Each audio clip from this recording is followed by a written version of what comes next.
Hey, what's up guys? It's Ben with Tactical Nutrition, and in this video, I want to show you guys exactly how I would write out my meal plans for my clients. So essentially what this will do is allow you to break down the macros that you need per day and then down per meal.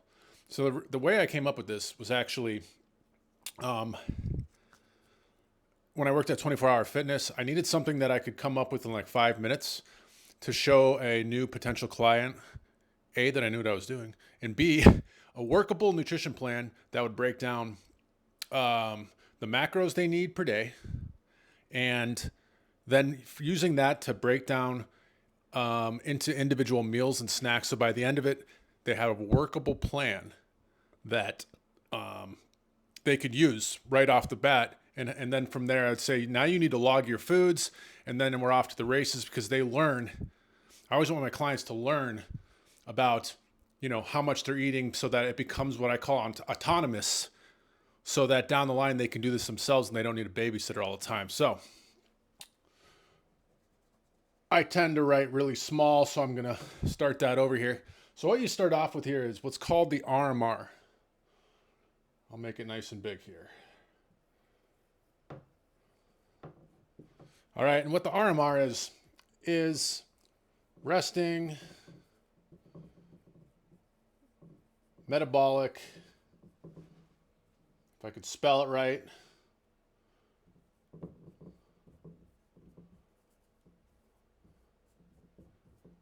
rate.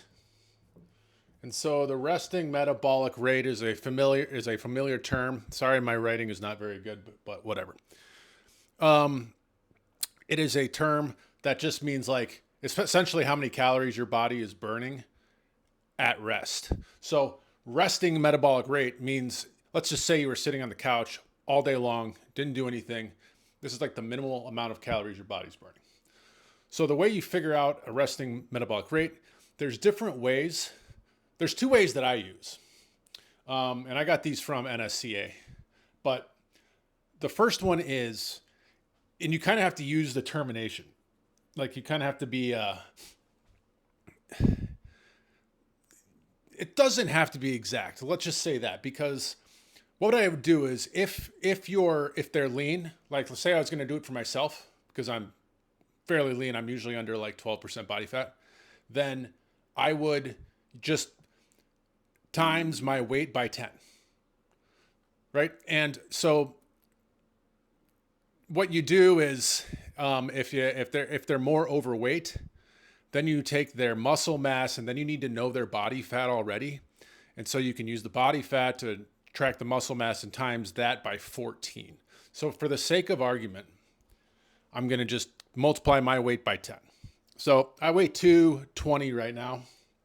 So obviously, I won't write this down. 220 times 10 is 2,200 calories.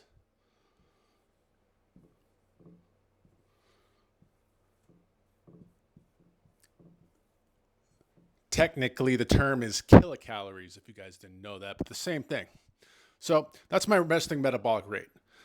The next thing I would do for my client is, potential client, is I would ask them a question of, on a scale of 1 to 3, how active are you?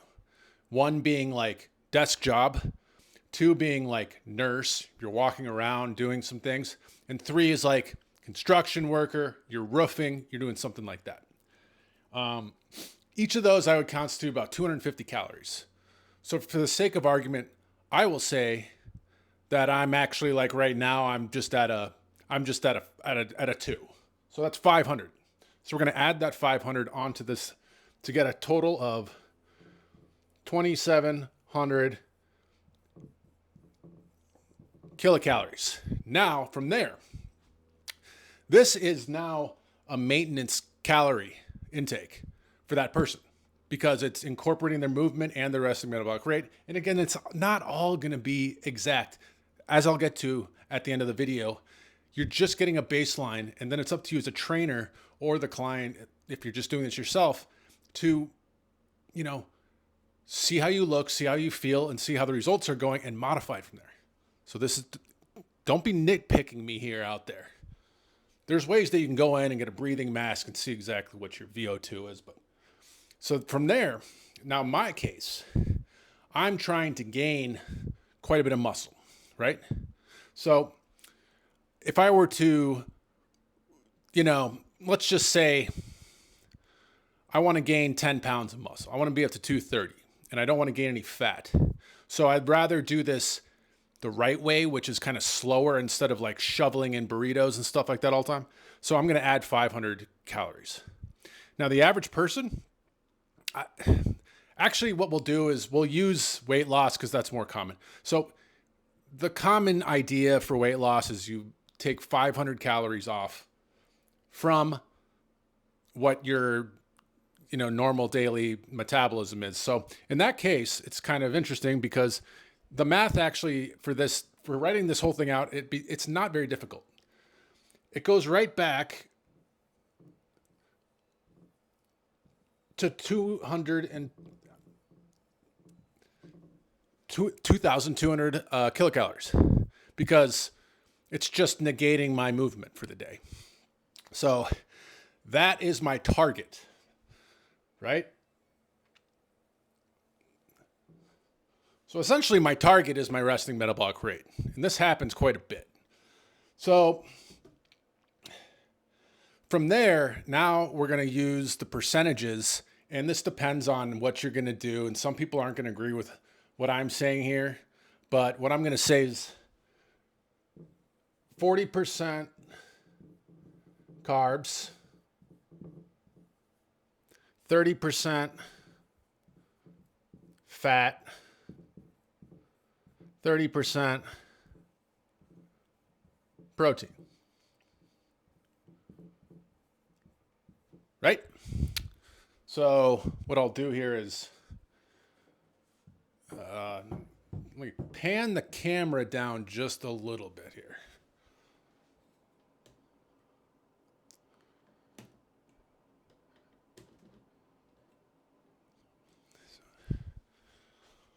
All right. So you can see my crooked handwriting, 40% carbs, 30% fat, 30% protein. From there, we know some numbers. So carbohydrates are 4 calories per gram. Fat is 9 calories per gram, and protein is 4 calories per gram. Okay? So now we got some numbers we can use here to create the plan itself. So the daily goal would be this, right? So if we're looking for 40% carbohydrates, and we know it's 4 calories per gram, then, okay, hopefully I can do this properly because I haven't done one in a while. But so 40% of 2,200 is going to be, what I do is I break down this number into 10% increments, which would be 220 calories times 4 means 880 calories. 880 calories per day of carbohydrate. Now, you'll see right off the bat that fat and protein are going to be the same number pretty much. But anyway, so fat will be 660.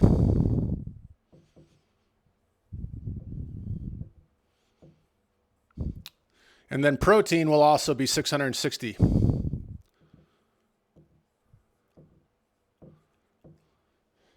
Now you're going to notice this is not going to be like my goal because my goal is to gain weight. So it would be like 1,500 calories on top of this.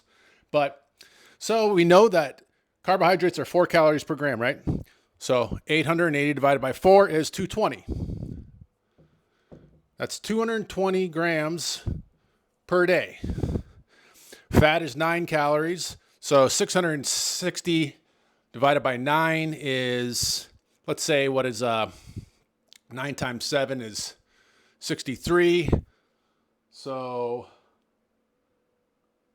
about 70 grams, let's say. And then protein is 4 calories per gram, which is, again, 220 grams. Or no, excuse me. 660 divided by 4 is 150, 160 divided by 4. It doesn't have to be exact. Let's say 165. And if we're off a couple grams, who cares? Right? So now I got a breakdown of how many grams per day you need. Right? Now here's how I generally break down a meal plan for someone is you're going to have 3 meals and 2 snacks, right? You're going to have meal 1, snack, meal 2, snack, and then dinner.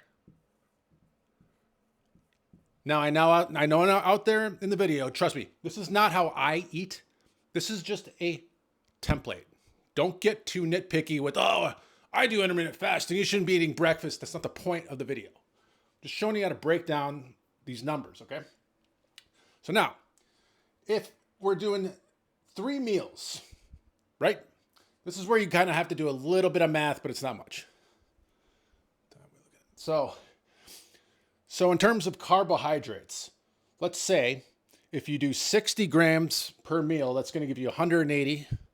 And then 20 grams per snack gives you 220. So you can go 60 grams of carb.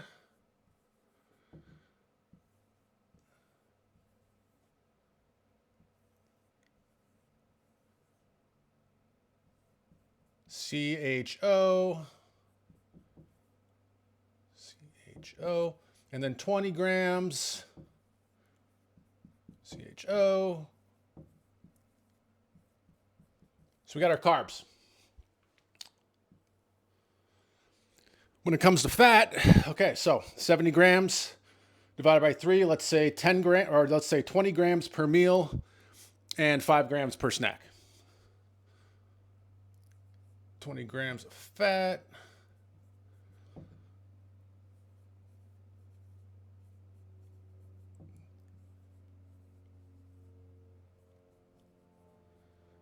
Five grams per snack.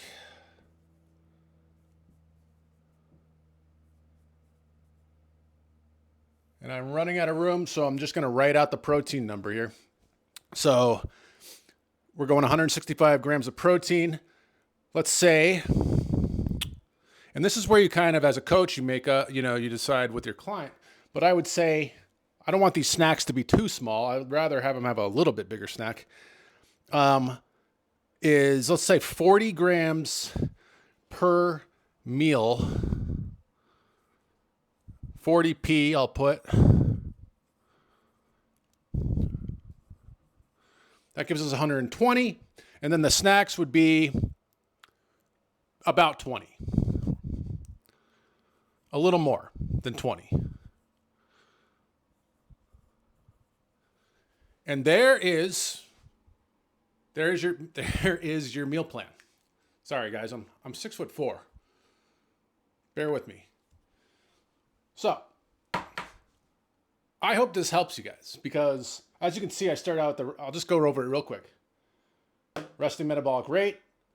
Then you come out with the exercise factor. I should write that in there. EF 1, 2, or 3. That gives you your total metabolism for the day, and then you find your weight loss goal. That's the total goal. You use these numbers. Now, you know what? Normally, I think I mixed these numbers up. Normally, I would go 30% carb, I believe, 40% protein. Yeah, I would switch those up, obviously, and have a little higher protein. So these numbers would be a little different, but as you can see now, you've got your daily goal. You break it down to the meals. So now they know exactly, I need 60 grams of carbs, 20 grams of fat, and 40 grams of protein per meal. And again, I know more protein than carbs, but it depends on the person too. And carbs aren't terrible. So guys, I hope this helps. If you have any questions, leave them in the comments. This is a good way just to break down into your own individual meal plan. Again, I do custom meal plans, tacticalnutrition.net. Please like the video, subscribe. Follow me on Instagram, Tactical Nutrition Fit. I'm trying to grow these channels. I just started a new Instagram, and it's hard to start with followers and whatnot these days with the algorithms. But that's all I got for you. I hope this helps, and comment if you have any questions, and see you in the next video. Peace out.